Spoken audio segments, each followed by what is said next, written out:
comment library allows you to add a comment and save it for reuse within SpeedGrader. When an instructor accesses SpeedGrader, a feedback icon appears just above the comment field.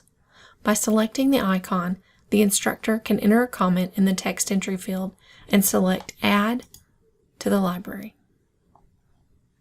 Comments from the library can be added to a student's submission by selecting the same icon, clicking on the comment that should be added, and selecting Submit. The comment library is rooted in the user's account, so it is persistent across all courses.